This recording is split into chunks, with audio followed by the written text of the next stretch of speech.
নবুয়ত লাভের 71 বছরে এই ঐতিহাসিক ঘটনাটা সংঘটিত হয়েছিল।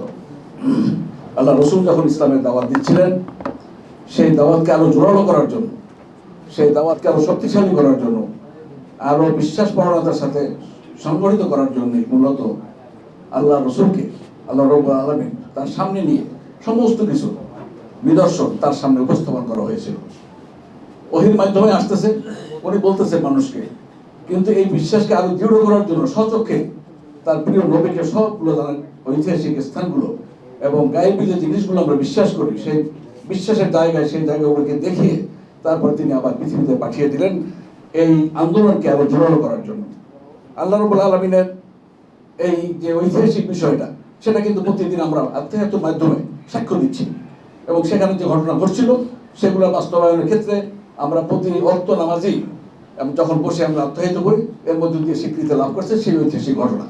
সেই কারণে বাংলাদেশ জামায়াত ইসলামী আজকে যে আন্দোলন করছে আল্লাহর আইন এবং সত্যের শাসনের, সেই সত্য তৈরি করার ক্ষেত্রে বিশ্বাস, এই ঈমান আমাদেরকে আরো গভীরতর করছে।